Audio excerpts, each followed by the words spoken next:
Another Saturday, another prime opportunity for the Auburn Tigers to try to make a statement.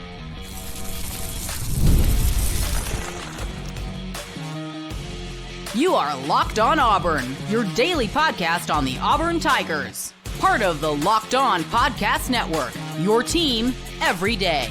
Yes, welcome on into Locked On Auburn, your daily Auburn Tigers podcast. I'm your host, Zach Blackerby. Thank you so much for making Locked On Auburn your first listen every single day. It's a mega show edition of Locked On Auburn. It's a best of show.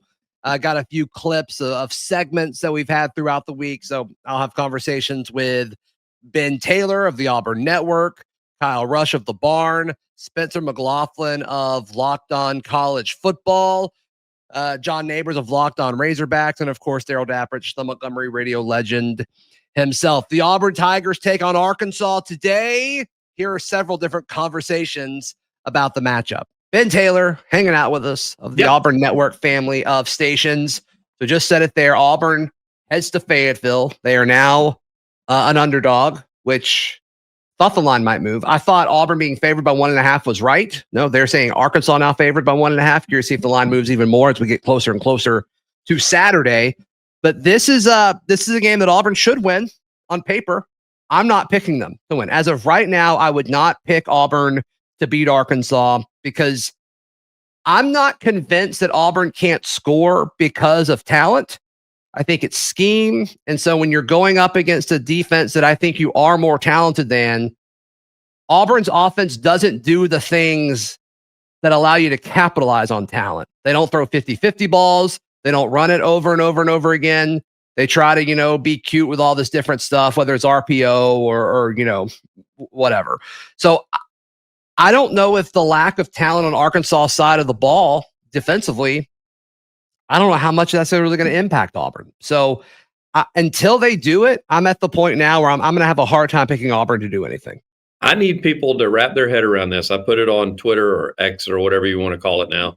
I posted it day before yesterday. Auburn fans need to wrap their head around the fact that they may not get a conference win this year. I think they beat Kentucky. You got Bobby Petrino playing for his job because he would love to be rehired again. So he's going to pull out all the stops and use his Bobby Petrino mind to try to capitalize, even against a great defense like Auburn. And if they score over 20, clearly they got a great chance of winning. And so that's the watermark now. Same thing with Kentucky, even though I'm with you, I probably would pick Auburn. However, it would not surprise me after what I saw with Kentucky and Texas this past weekend if Kentucky keeps it close and Auburn finds a way to not overcome adversity again. And so they possibly could lose that game. Vanderbilt has proven that they are the real deal. So you got to be worried about the Vandy game. And then Alabama, I've said it before, I think Alabama is one of the teams that's playing some of the best football right now. So if they continue on that trajectory heading up, it could get really ugly in Jordan-Hare on the Iron Bowl weekend. So Auburn fans need to wrap their head around that they could be winless or just have one win in conference this year because of the inability to overcome, to put points on the board. I don't want to hear about the field goals that people go, hey, we missed field. Hey, that's been nothing new all year. And number two, Alex McPherson is being forced into that role and not 100% healthy. And clearly we don't have a backup that can put it through the upright. So he's got to be out there.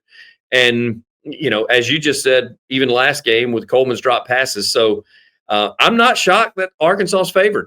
I mean, with it being at home, and as I said, Petrino's wild mind of maybe putting up 24 or 26 points, that wins you the ball game right now against Auburn.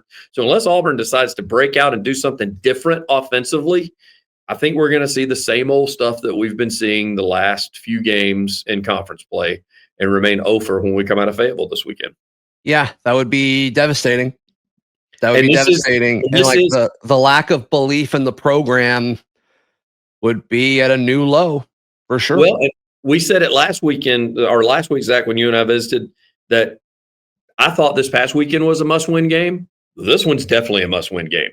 And I don't think that they have them in them to make that happen, whether it's the staff or the players or the execution. I'm with you on scheme. This is about the third different broadcast team that I've seen that have said some of the same thing where they're like, why are we not doing more with Coleman? Like putting him in motion, giving him some end arounds, maybe running some even bubbles to the outside. Instead, he's doing like some 5 and in. They saw some short a lot passes of curls this weekend. A lot of curls. A lot of just sitting. Yep.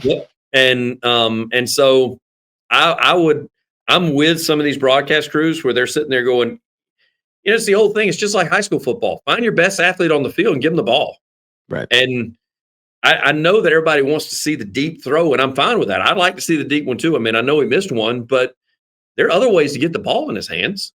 And I would like to see that too when you've got one of the best athletes on the field, period, out of both teams that are out there at the time. Yeah. I mean, I don't think they're doing enough with Singleton. I don't think they're doing enough with Malcolm. They finally, I think, found the right way to use Perry, which is exciting, but it's like, that was the only bright spot this past weekend. Perry Thompson, we're like, this is the guy we thought we would have. And Cobb. Jeremiah Cobb was great. Yeah, Cobb was great. I mean, but that's another one. I mean, I think, Cobb makes a couple of runs and gets in position, and all of a sudden, don't get me wrong, I don't mind subbing out, but then he becomes non-existent. You use him for something else, for decoy or for, or to RPO, and I still don't know how much of an RPO or how much of it is a called run for Jackson a lot of times. I know that they're saying it's RPO. I'm like, he's not reading anything. He literally. Yeah, sometimes it looks like it is, and sometimes it looks like it's not. Yeah, exactly. And so, there's zero excuse with the weapons that Auburn has to see the results we've seen. And I'm not talking wins and losses. I'm talking offensive performance, period. Because your defense, you can't be asked to pitch a shutout, but this defense actually has the ability to pitch a shutout. The bad part is you don't know how much your offense has the ability to put the ball in the end zone, or, Hugh's big thing. We got to at least come in every drive with a field goal, meaning whether it's an extra point or whether it's a kick, but in every drive and that ain't come close to happening. So, I think when he said that, though, like, to his credit, and now this, if you disagree with his philosophy, that's fine. But when he said that, he said end every drive with a kick. So either score or don't turn it over was the context of when he said that. He was fine with punting in that scenario, which we've done a lot of. Today's show brought to you by our friends at Monarch Money. There's so many different places that you can have money stored right now, Kyle. There's a lot. It's all over the place. All over the place. Not with Monarch Money. And brings it all in one easy-to-use dashboard. Do you want your money to slip through the cracks, Kyle? Yes or no? Hate that. No slippage. You hate it. Yeah. Monarch Money is great. That's why I started using Monarch Money. It's an all-in-one personal finance tool that brings your entire financial life together in one clean, easy-to-use interface on your laptop or, of course, on your phone. So it doesn't matter where the financial account is, it can bring it all together. I also love the budgeting aspect of it too. It's a very versatile app. You don't need multiple financial apps anymore. You just need one, and that is Monarch Money. Don't let financial opportunities slip through the cracks. Use code LOCKEDONCollege at monarch.com for 50% off your first year. That's monarch.com, code LOCKEDONCollege. Today's show also brought to you by our friends at FanDuel. FanDuel is America's #1 sportsbook. As we record this, Auburn, a 1.5-point favorite on the road in Fayetteville against the Arkansas Razorbacks. We'll discuss more about our thoughts on that matchup. I've said it a few times. I don't love the matchup for the Tigers because of what Taylon Green is doing for Arkansas. But right now, new customers can bet $5 to get $300 back in bonus bets, which you say that is a good ROI. Kyle. You can't get any better. You can't get any better than that. That's right. You pick a bet, put down $5. If it hits, you unlock $300 to use across the app. So what are you waiting for? Visit FanDuel.com to download the FanDuel app today and get started. Thank you so much for making Locked On Auburn your first listen every single day.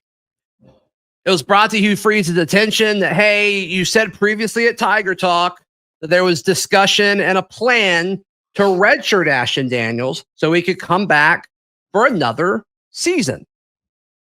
And he was like, is that still the plan? And he said, not anymore. We're focused on winning football games and doing what's best for the team. We're paraphrasing here, but that's the idea. Okay, if you think that gives Auburn the best chance to win, like, okay, if that limited the decision of possibly pulling Jackson because you wanted Ashton Daniels on the roster next year, I'm like, okay, not the greatest plan, in my opinion, but like at least like, okay, there's a plan there. Do you think that's played into it? Because then he got pushed a little bit more about like, okay, well, is there a chance Ashton starts? And he's like, no, not really. So I don't really know. Once again, like the whole thing was just weird. It kind of felt contradictory in nature. Well, look, let's talk about the reality. There's 5 games left, okay, and one of them you should probably be able to win. If I played quarterback, like there should be one that you should be able to just roll anybody out there, deuce whoever, and run all over them. You're talking about Alabama, right? No, I'm joking. No, I'm joking. Exactly. I wish. Exactly. So Ashton hasn't played a game yet. So in theory, now he could play 4 of the last 4 conference games, and he should still be able to redshirt. And I gotta imagine there's a part of that is played into the decision making about when and where to use a substitution. And also, I think it's this too. I think maybe the worst thing that could have happened, if you wanted to see a change, is Auburn scores on their first drive. You know what I mean? Like, and they've done that the last 2 weeks. And I think there may have been an opportunity in the last 2 weeks, had that not happened, that you may have seen Ashton. Because think about it. Your guy walks you down the field. Okay. Then the second drive, he comes out and throws a dime in Cam's hands and he drops it. So like, do you pull him? When do you pull him? Like, right. So you just kind of get in this weird scenario. Like, okay, do I pull him after the first 3 and out, or then do I hold the next guy to that same standard? I think the worst thing that could have happened if you want to see Ashton is that first touchdown drive. But you need that first drive if you're going to win. So I think there's a lot of factors. I think the red shirt definitely plays a factor, and then like when you actually do it, like when's the right time to sub a guy in. So I try to remember how that Georgia State game played out whenever they pulled Bo and put in TJ, because TJ didn't necessarily perform fantastic, but he did have the game-winning drive. Incredible. It was probably the best drive of his career. I mean, to win that game. But Bo was playing bad the whole game. You know what I mean? Like there wasn't a ton of positive regardless. So I don't know if that makes it tough. Regardless, I think it's going to be nearly impossible not to see Ashton the rest of the season. Like it feels like he's in some form or fashion he'll be playing. Yeah, feels that way. I'm interested. You said, because I'm not feeling that as much as other people. Like I'm not feeling Hugh Freeze saying that. I think he's fine with Jackson is the impression that I'm getting. So it's like my brain and my eyeballs say like, let's just see. But also I'm thinking, is this a similar situation to last year where we're like, it can't be worse. And it's like, oh, maybe it can. I don't know, but I'm not picking up the same thing you are on that. Here's the deal. I think that you try all the different things that you can try if you're feeling like I can outcoach the deficiencies, I can play call out of the deficiencies. There's been some success. There's been a lot of failure. If you can't play call yourself out of the deficiencies against Arkansas's defense, you're kind of at the end of your rope as far as exhausting all options with Jackson. I know we're going to talk about Arkansas in just a second, and that's the way it feels to me. Like he's becoming more honest and more honest about the situation with Jackson, and maybe that's can be considered throwing him under the bus. I don't know, but regardless, there seems to be an issue there, and Hugh's is not able to play call or game plan around it, and you've had to really dumb things down again. And I think if you dumb down things so much that you can't move the ball against the worst defense ever assembled in Arkansas, you have no choice but to see if you can find a spark somewhere else. Yeah, Arkansas is just able to score so many points. Like it almost seems like there was this decision in the offseason when they said, hey, Jackson Arnold's our guy. And it's no secret, Hugh Freeze led that charge. He wanted Jackson Arnold. He did. Probably to the chagrin of maybe some even on his own staff. Yeah. No, and I think that story's been told enough places, but he's the head coach, and it's like, cool. go get your guy. Yeah. And we talked about how there's similarities in like the career arcs of, Hugh Freeze and Jackson Arnold. And it's like, man, what a great redemption story they could both have together. And their stories are going to be tied together because it's either going to work or it's not. And so far it has not worked. Yeah. And, Hugh is loyal. Like Hugh Freeze is such a loyal, like as just a human being. And so I'm wondering like if in the back of his mind is like, this is it. Like, I'm okay going down with the ship, but now the ship's starting to sink. And it's like, do I want the ship to sink? Yeah. I can fix it, but like, I got to change the person who's behind the wheel or, the captain of the ship, whatever analogy or parallel you want to use here. And he's got the opportunity. I'm just not getting the vibe as much as other people are that he is willing to make that change. Well, look, none of us want to ever admit we're wrong. Okay. Sure. And I think benching Jackson for Ashton is not as big of a positive as a lot, especially if Ashton were to look really good. It's not as much of a positive as most people may think it might be. To me, it's sort of I want to exhaust. If I'm Hugh and I don't want to be wrong, I want to try to exhaust all the options I possibly can before I make that switch, because I'm going to have to answer for that. Like, I got these guys to spend, $1.5 million or whatever on this guy that I said was it, and then it didn't work out. So like, I got to answer to that too. So there's so many elements that go along to this. When you're talking about red shirt, you're talking about the money, you're talking about another missed evaluation, you're talking about development, like you're talking about a lot of things in the air right now, and it's tricky. It would be tricky for anybody. What do you think the biggest reason for wanting to redshirt Ashton Daniels is? Because you don't have, like, that's a luxury. Like, you're going to have to go backup. You think that's all it is? Yeah, you an experienced backup. You like you don't think it's an insurance policy if Jackson leaves after this year to get a fresh start somewhere else, which I don't think anyone will blame him. He may be asked to do that. I don't know. And then what if Deuce Knight sees like, oh, well, this offense stinks, I'm going to get out of here. You don't think it's an insurance policy there? But I mean, he could go somewhere else too. Like Ashton could go somewhere else too. Like I think it's just having an experienced backup. I think that's literally the only reason. Yeah, no, I think that makes sense. Just asking. I think they just really thought that Jackson was going to be the guy, and you weren't going to have to use Ashton. No, all of the actions that they took screams how much they believed in Jackson. Yeah. From, the social media push to him sitting next to Hugh Freeze in post game. I mean, there's a lot of stuff. Not anymore. That's the right call by Auburn. Thank you for not putting Jackson in that situation anymore. That was messed up. How long that went on for. So I'm glad that happened. But as far as the game this weekend, it really feels like a potential turning point one way or the other. Let's jump into that in just a moment. Right here on Locked On Auburn. Today's show brought to you by our friends at Gametime. Can you imagine buying tickets anywhere other than with our friends at Gametime? I can't. I won't. Nope. I won't do it either. If you're making the trip to Arkansas, first off, hats off to you. Second off, you should buy your tickets at Gametime. I used Gametime to buy tickets for the Pats game this past weekend. It was fantastic. Super easy experience. Also, the Savannah Bananas are in town this weekend. Yeah, that's a hot ticket. I'm sure you can get them on Gametime. Download the Gametime app today. Use code LOCKEDONCollege for $20 off your first purchase.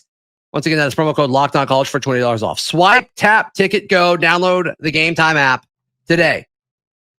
Right into it, Zach. What is Auburn waiting for to dismiss Hugh Freeze as the head coach? I think it depends on who you ask. I mean, from the outside looking in, it certainly seems like John Cohen, Auburn's athletic director, is not ready for him to go. It does seem like everyone else appears ready for it to go. I was surprised that he was not let go this past Sunday. I was genuinely surprised. Auburn's in a unique spot where they have a clear-cut interim in DJ Durkin, who's been a head coach before, who's been, an excellent defensive coordinator up to this point this season. He's been great. He's been great every step of the way. But they have not pulled the trigger yet, Spencer. And so I think after every loss, it'll be like, okay, is this the one? Is this the one? We'll see if it eventually happens. Here's what I wonder. Is John Cohen actually looking at Arkansas with an interim/interviewing head coach in Bobby Petrino and saying, hey, Hugh, if you go win that game, your job is safe? Like, is that really what we're doing here? So I think there's a few things at play here. One is a report from the Auburn 247 site that came out. This was before Missouri. I think it was Friday morning before the Missouri game, before Auburn lost in double overtime to Missouri, their fourth straight loss of the season, where the administration and leadership doesn't see Hugh Freeze as being 0-3 at that point in conference play because the officiating has really screwed them. I'm like, okay, if you want to give them one, but like how it's looked. It's been bad. It's been bad. Yeah. The officiating has been bad, but the offense has been bad too. And like I picked Auburn to go 0-3 in that stretch and then start a winning streak against Missouri. They almost did it, but still every step of it has looked worse than I envisioned, despite predicting them to lose those 3 games. So like I think that's part of it is like, okay, do you fire him for losing against 4 teams that are like legitimately better than you, but it was so close and you look so bad and it was so close? Do you penalize him for that? I'm not saying I agree with that, but I do think there's an argument there. The other side of it is, let's say you are leadership at Auburn and you want to go for a home run hire, whoever that might be, whether it's James Franklin, whether it's, Cignetti seems off the table, but, there's going to be names that pop up that people want. John Summerall. Yeah, for sure. If you make DJ Durkin interim and he beats a beatable Arkansas team, he beats a beatable Kentucky, Auburn's got the talent to beat Vandy. Am I predicting them to beat Vandy? No, but Auburn historically has done really well in Nashville. And then Mercer, and then all of a sudden you go 4-1, you lose to Alabama in the Iron Bowl. Or what if you beat Alabama in the Iron Bowl? It's at home. Weirder things have happened at Jordan-Hare Stadium. Then you have to hire DJ Durkin, and they may not want to do that. Okay, I think that's a valid reason if that's the thinking. But here's the thing: he is a serious candidate, which some people believe that he is. I think he should be. And what if he goes out there and nothing gets better? The defense gets worse because he has to focus on other things, and you lose these games that you probably should win, and then you can't hire him. So I think there's arguments. I think there's arguments in several different directions on this. Here's the other thing that I wonder with Auburn, or really that I want to point out, because I know you said like you predict him to go 0-3 and then start the winning streak against Missouri. I just don't view Auburn as a program that should, in year 3 of a head coach, be okay with being behind. Yes, you're playing tough teams. I'm not saying you should expect to go to go 3-0, 4-0, or anything like that. Why is Oklahoma ahead of you? Why is Missouri ahead of you? Why is Texas A&M ahead of you? I can forgive Georgia. Okay, sure. It's Kirby Smart. It's Bulldog. I can forgive that. But that the other teams are also in those dogfight games and coming out winning, you know what it reminds me of? Scott Frost at Nebraska. Man, they were close for a long time. And Scott Frost looks like he's got it going in the right direction with UCF, and credit to that. But he had to go at Nebraska because it was, you can't just be close or almost there. Year 1, okay. Year 2, maybe. But year 3 and beyond, I'm sorry, this is a program that expects to win and has been waiting to win for quite a while. And has put the resources down in order to win. This is a really good football team when it comes to the roster. Did you miss on quarterback? It seems like it. I'm also not sold it's all quarterback. I don't think the scheme is great, but it could be quarterback. It could just be you missed on Peyton Thorne and Jackson Arnold, and you're not ready to go to Ashton Daniels yet for whatever reason. But clearly something's wrong, and you're right. And something that Hugh Freeze's messaging has been that's driving Auburn people crazy is how close we are. We're close. I could be the guy to fix this. And it's like, you just shouldn't be close anymore. Spencer, you're 100% right on that.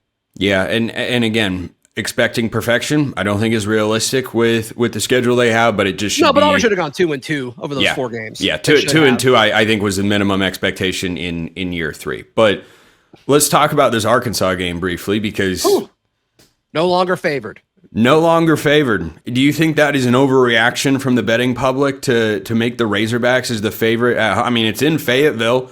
Arkansas, speaking of teams that are close, Arkansas has been really close the last couple weeks. And think about this.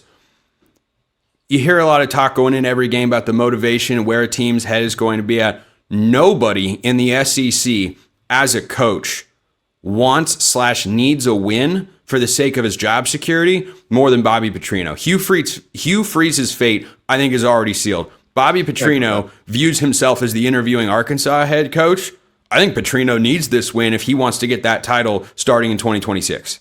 Yeah, I mean, the good news for one of these teams and the bad news for one of these teams is one of them's going to close. One of them's finally going to close and get a win because they've kind of been in similar situations. The game individually, they've developed differently. Arkansas, it's all fireworks. With Auburn, it's all just, wrestling in the mud. We'll see which one of those happens this weekend. Because it's strength on strength and weakness on weakness. And typically both defenses benefit from that, whether it's strength on strength versus weakness on weakness. So, I'm expecting Auburn's defense to play well, but I'm also expecting Arkansas's defense, who hasn't stopped anybody this year, to stop Auburn's offense, who hasn't been able to score on anybody. The only team that has not scored 20-plus points in SEC play with an offensive-minded coach, with a former 5-star quarterback, with the best receiving core in the SEC from a talent perspective. It's sad. It's sad, Spencer. Something's got to change. Is this the week where it happens? It gets the beatable Arkansas team? Sure, but your original question, is our friends at FanDuel and Vegas, are they overreacting with making Arkansas the favorite? No, they're not. They're not. I mean, I think this game is a pick 'em because I don't think it's decided by one point. I think you just pick who you want to win. But there's a chance like Arkansas's offense cooks and Auburn just can't keep up with them. Like, I think that's a real possibility. Now, Auburn's done a good job of keeping opponents under their scoring average for the season by a significant margin. But like, if Arkansas scores 28, I don't think Auburn can get there. I don't know. Even against Arkansas's defense, which has been porous at best this year, like, what's your data point of confidence? The Baylor game, which feels like a lifetime ago? It does feel like a lifetime ago. I think they're similar teams to some extent. I mean, I think Arkansas runs it more. I think Arkansas is better than Baylor is. Can't look at wins and losses, but if you watch them play, like, I think they're better. I think Taylor Green makes you have to defend him differently than what Sawyer Robertson is doing. But look, I've said this for a few weeks now. Like, I hate this matchup for Auburn's defense. As good as Auburn's defense has been, this is a different animal. This is a different style of offense. It's a lot to prepare for in a week. And because of that, like, I think Arkansas beats Auburn this weekend. Final few minutes of this crossover edition of Locked On Auburn and Locked On Razorbacks. Zach Blackerby, John Neighbors here with you. I've kind of already given my pick, and it sounds like you're picking Arkansas as well. But I think this is lower scoring than Arkansas's games typically are. I think the total is going to look more like what Auburn's games has this season than what Arkansas's games has been. And there's a chance they meet in the middle, right? And they're like both in the high 20s, low 30s. Like, there's a chance they meet there. But I'm going to guess like 24-21 Arkansas. That is my pick right now. See, I'm thinking it'll be a little bit higher scoring, just because of, kind of like you said, meeting in the middle a little bit. Yeah. I think Arkansas wins this game, which, I know Razorback fans are going to get so mad because they're going to be like, oh, you picked us to win. I picked them to lose all season long and they still lost. So there's no reverse psychology here. But sure. I think that this is about as good of a chance and good a feeling you had to beat a team in the SEC this season.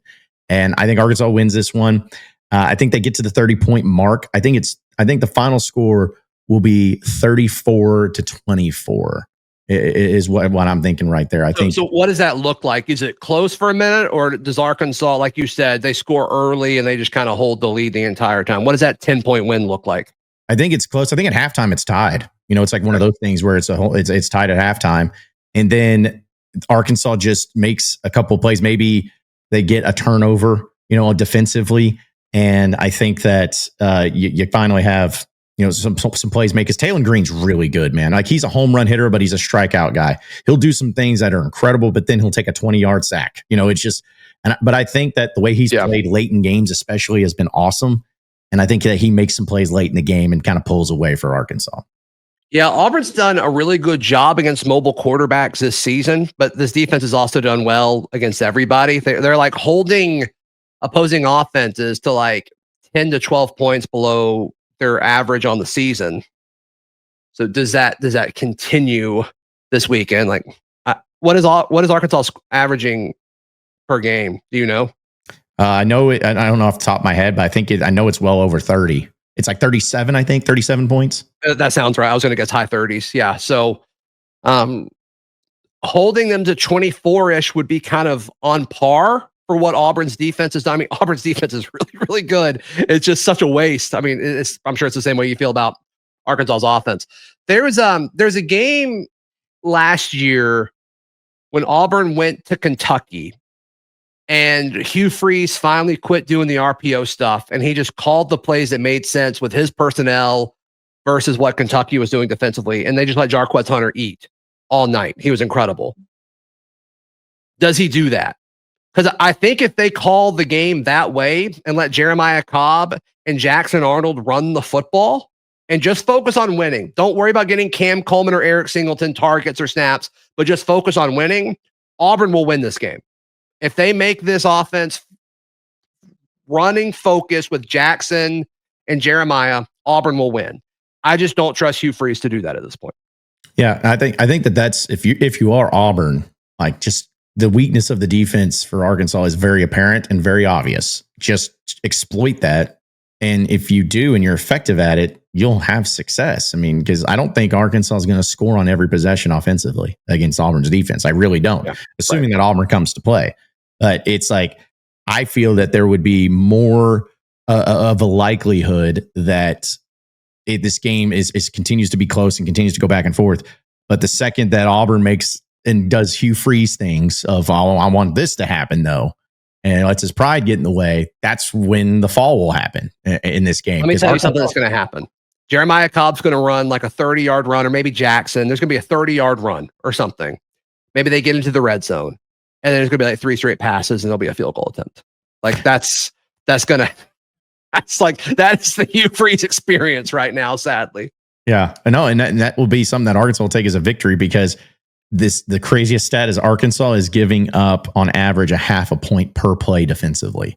That's how bad it is. A half a point per play nearly. And again, if you're Auburn and you go out there, this should be a real big ego boost for this offense. It should be. And if it's not, blow the thing up, because they're like, if Hugh Freeze, even doing Hugh Freeze things, can't be effective against this Razorback defense, knowing the weaknesses, it ain't it. Man. It ain't it. Dreading this game. I'm dreading it so much. Hey, listen, even if we win, I feel like it's going to be like, okay, yeah, great. Like it's such a lose-lose situation for Auburn right now. Yeah. Well, see, and that's the thing is for Arkansas, I think the crowd will be there. The weather looks a little bit rainy too, once again.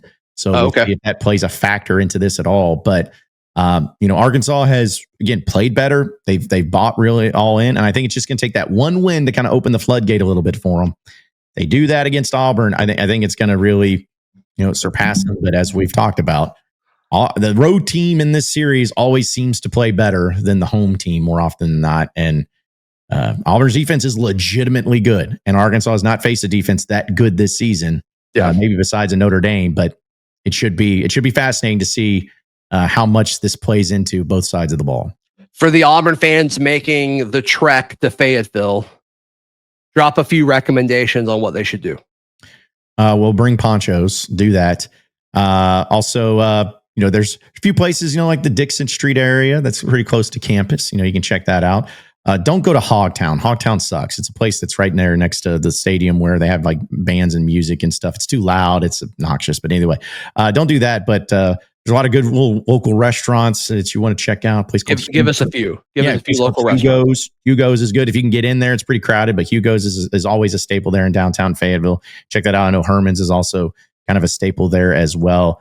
Any of those restaurants on Dixon Street, you can check out and have a good time. Walk around the campus. It's really nice. I was really impressed when I went to Auburn, how nice their campus was. Yeah. And so I think that, people are friendly. I mean, usually when you're 0-4, you're a lot friendlier. So So you came down for the basketball game. We had breakfast at Byron's, and you thought Auburn was great. So that's cool. Yeah, it was.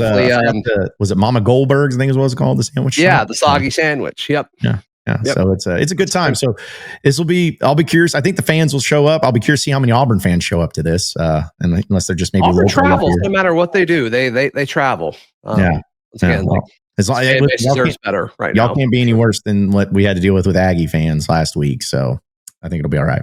What, were they unbearable? Well, they're just, the stuff that's just doing this stuff and the things that no one, and they're like, okay, that's great. Who cares? And they're just, they're pretty obnoxious, especially when they're good, which they are. So they are good, but they have to stop taking injuries. They're taking away from the integrity of the game. Mm-hmm. Sure. Dale Dapprich, Montgomery radio legend, hanging out with us on today's edition of Locked on Auburn. Lane Kiffin at his press conference earlier this week, prepping for Oklahoma.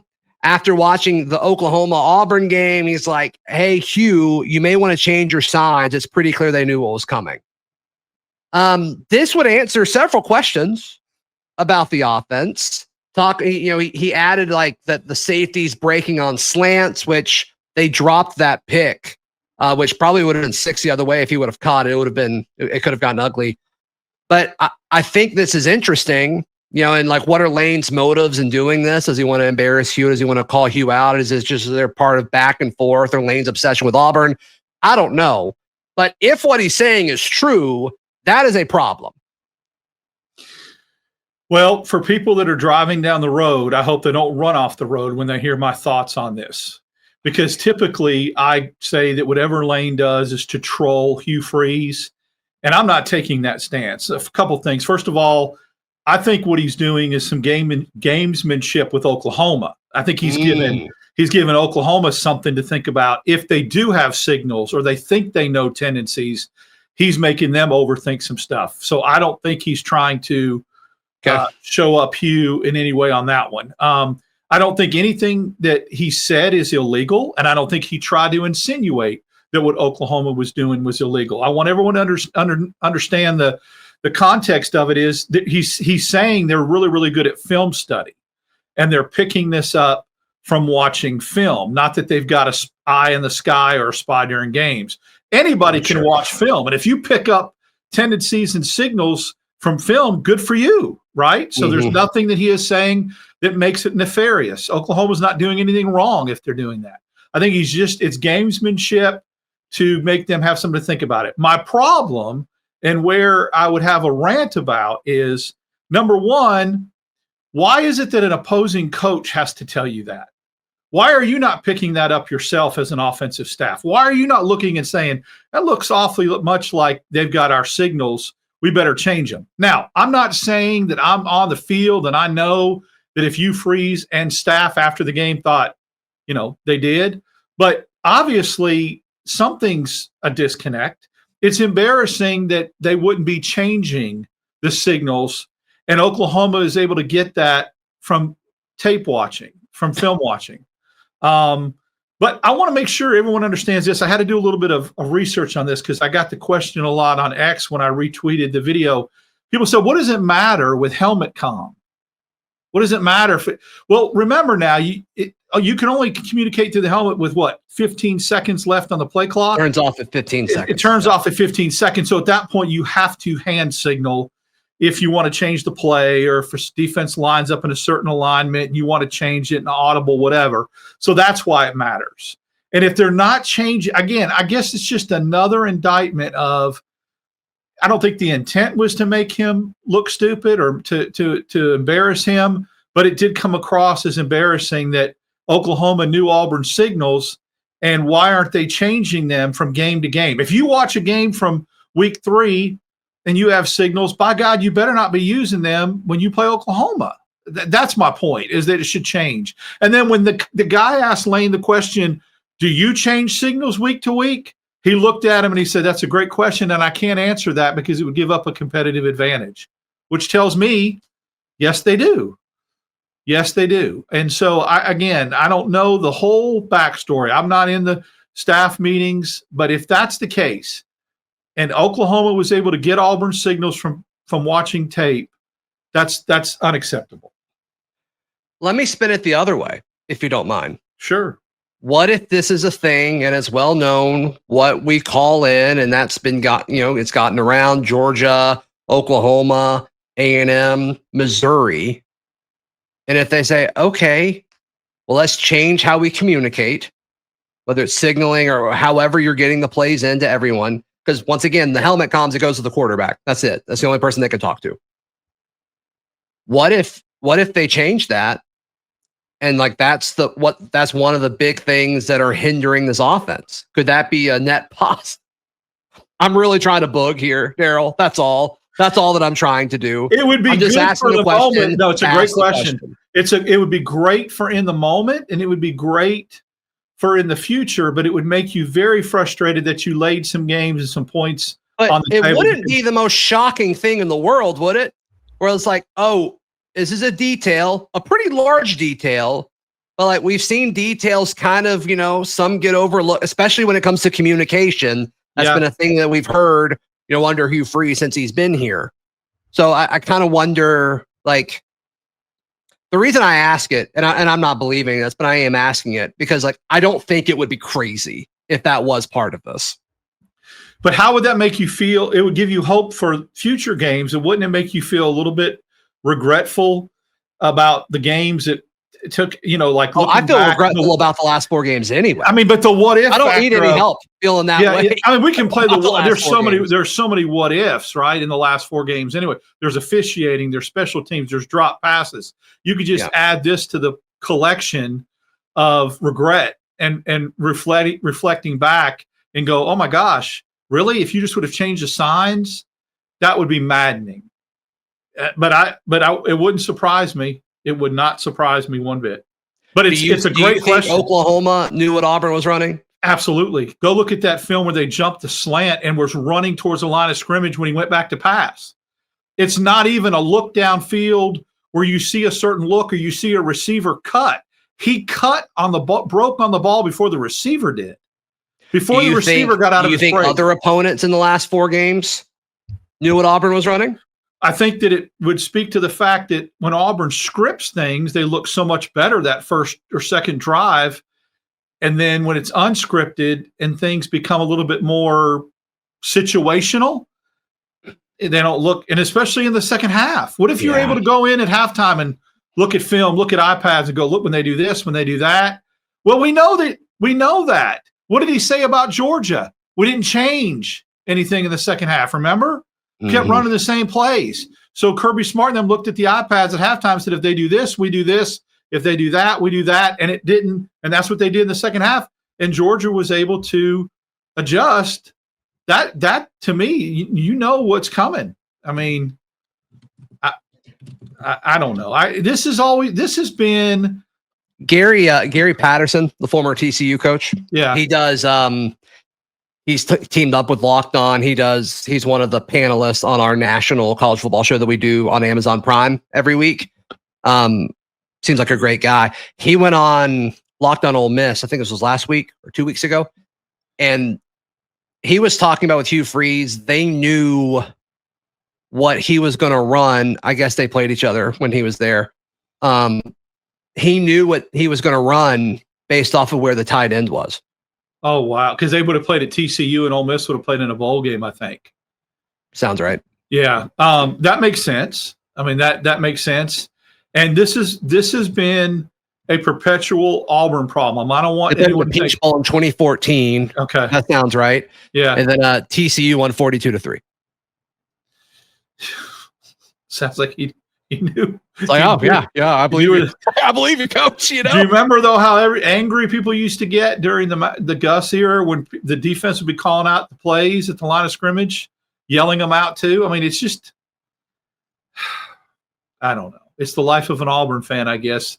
Offensive woes, whether it's route tree, Al Borges was the last time I think that, the difference was Auburn Schwartz came on this show and was we've got all these routes and passing patterns that we run in practice, but we wouldn't run them in a game. And I'm like, there was a time though that you knew exactly what Auburn was going to do, but you still couldn't stop it. That was 2013. You knew exactly what was going to happen and you still couldn't stop it. Yeah, and to some extent, parts of 14 as well. 17. 17.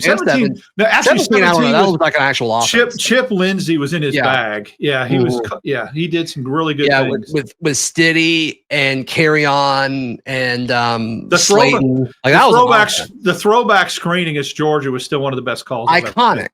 Yeah, I mean, it's iconic. If they had thrown that to me out in the flat and you were pulling as the guard, I walk in. Yeah. You think? Well, in 17, 17, not now, but in 17, maybe, yeah. You think so? Yeah, I think so. Thank you so much for making Locked On Auburn your first listen every single day. Just a reminder, I will be live as soon as Auburn is done against Arkansas with post-game reaction. And, of course, Daryl and I will have a show that drops Sunday morning as we do every week during the football season. Good luck. Go Tigers. War Eagle. This has been Locked On Auburn.